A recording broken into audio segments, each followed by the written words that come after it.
Well, September is Sewing Month in the United States, and here in Winnipeg, we have our very own Sewing Center, promoting excellence in home sewing, quilting, and embroidery.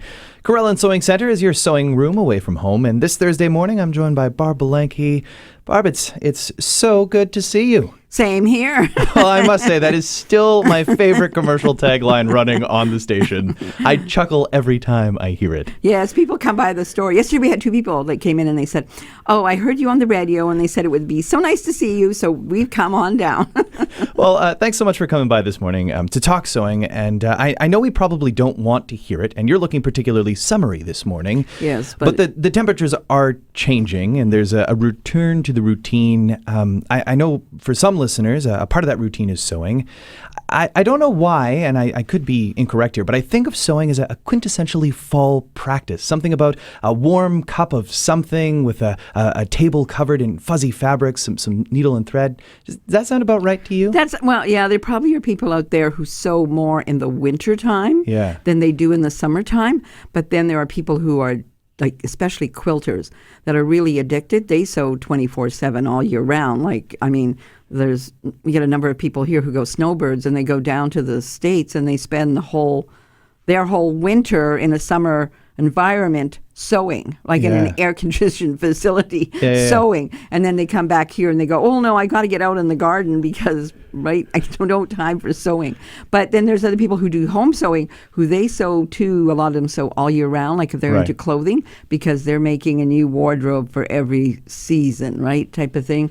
So they still have to do some summer sewing, right, type of thing. So I guess every day is a celebration of sewing at Carellan Sewing Center. Yes. But I'm curious, as I mentioned, September's National Sewing Month in the U.S. Do you guys have any special plans? Well, it's also national.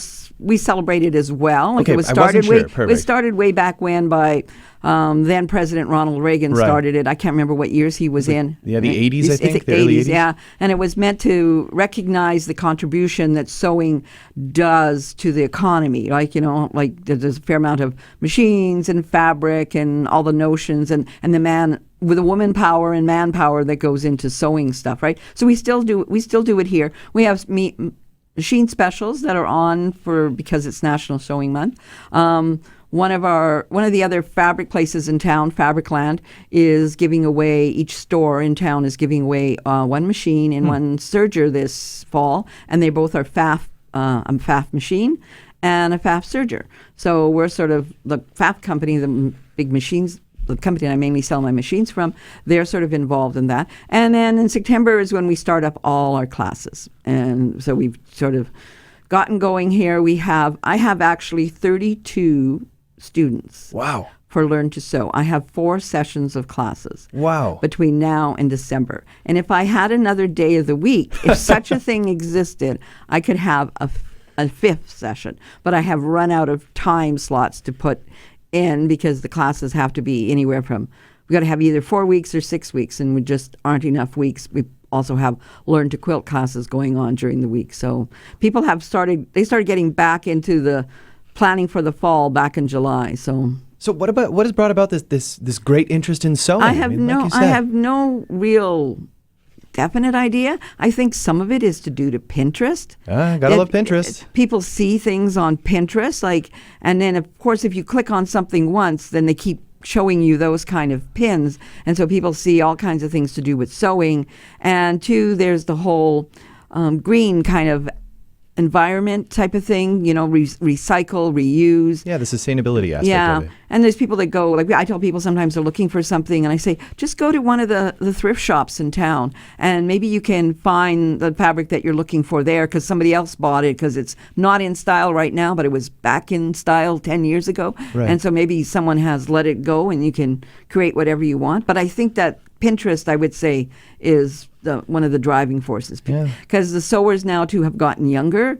Like they're more in that 30 to 40 age group, and we do get grandmas coming back that they sewed before, right? And then they stopped sewing because they went off to work, and now they want to get back into it too. So, I mean, the power of social media, as they say. I guess in its most basic form, sewing is needle and thread. But you mentioned some of those machines, and I was on the flashy new Carellan's website, and I didn't realize how expensive sewing machines could get. They really are quite the machines. Well, I guess it's all relative, Totally. right?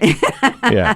The first sewing machine that Mr. Singer was going door to door on the streets of New York to sell over 160, I think it's coming up 162, 63 years, they cost roughly about a little over $100. And that's why he extended credit to the lady of the house. The lady of the house never had credit before, and he dealt mainly with the ladies of the house. He didn't talk to the husbands because they would poo him off. They said, "Oh, I don't need a sewing machine." So he would come back every month or whatever for a payment. Wow. Can you talk now about how the various types of sewing machines? Well, okay, so like our top-of-the-line machines for both of our brands, pfaff and Husqvarna Viking, they are Wi-Fi capability. Wow. So I can sit at my computer and I can buy a design online, and then I can send it Wi-Fi to the machine. It's got a touch screen that the screen behaves just like your cell phone does, kind of thing, right? I get a blog posting to it by Wi-Fi from pfaff or Husqvarna Viking, and they do the machine embroidery, they do the quilting stitches, they do other kinds of decorative stitches, and they're big. They're big.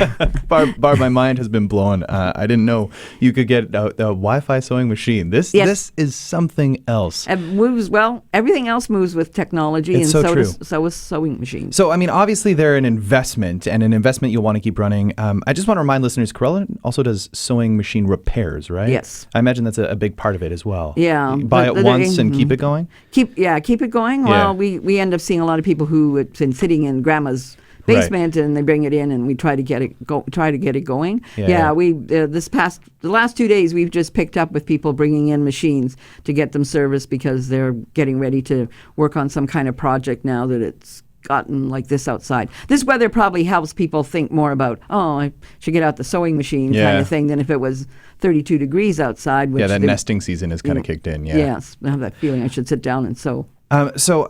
In listening to the commercial that we just heard before the interview began, you encourage sewers to express themselves, and sewing can be so much more than just creating a garment. It can be a work of art to beautify a space or a canvas too, right? Right. Yeah, there's in the quilting area, and even in what we call the fiber art area, like if you Google that, there are people that are doing amazing things with fiber. They've actually created pieces of art that they look almost like a painting from far away, but they actually were done with fabric and thread, and understanding how you can manipulate it and how you can create portraits, sceneries, that kind of thing. So there's a whole. It's not like maybe back in the 50s everybody sewed because it was cheaper. Yeah. I think most people that sew, like even if they sew clothes and they sew quilts, the money doesn't factor into it, right? They try to get the best deal on their fabric, but sometimes it's, a quilt you can have fabric that you spent $250, $300, and that's not even counting in all the hours of time that you're going to spend putting it together. No doubt. I'm wondering, just to kind of close out, are there any other benefits to sewing? Oh, you saw my piece of paper. I saw your piece of paper. Yeah, it's got here, like, these are the 5 top that they have. Stress relief, okay. I once taught a resident emergency doc. When she finished, she wanted to go home and do something, so she came in and she learned how to sew. Wow. Basic things like aprons and pajama pants. Improve hand-eye coordination. I always say it's great for teenagers to learn how to sew because they got to use those same hand-eye coordination and the foot when they go out and start driving the car. Mm-hmm. So get good at sewing, you might be good at driving. Yeah, there you go. Brain growth. Because you have to sort of follow a pattern or follow instructions. So there's this little bit of thinking going on here. Happiness in creating something on your own. And it fights dementia because if you put the machine away and you pull it out again, you've got to go back in your memory and remember how to thread and use the machine. Oh, wow. So those are what they call the 5 top sort of benefits of sewing. Yeah, so it's so much more than just making a garment, right? I mean, It's an expression of self, and it helps better yourself as well. Yes. Barb, I want to thank you so much for coming by the studio this morning. Always a pleasure seeing you. Yes. If people are interested in getting more information on classes, I know you're a little busy right now, and I don't have the power to add an extra day to the week. But where can people go for information? Well, they can go to the website, But if they're really interested in that, they might want to take a learn to sew, their best bet is to phone the store and ask to be put on our wait list because we have people who've registered for classes don't start till late October. Things can happen, like the lady the other day that fell and broke her right ankle, so she cannot sew. Hopefully she recovers quickly, yeah. Yeah, so she's left a vacant spot that, of course, we filled with somebody else.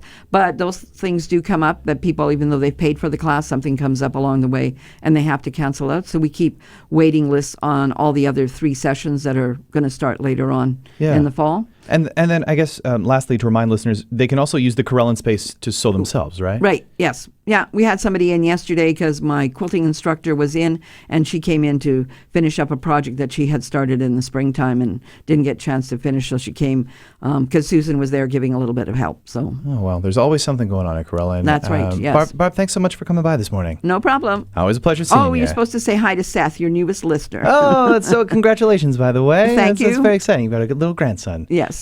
Soon to be an active sewer himself, perhaps? Work on those fine motor skills? I mean, he's just a week old, No, he's right? probably going to be a piano player because he's got very long fingers. That bodes well. That bodes well. It's either piano or basketball, I think. What a combination.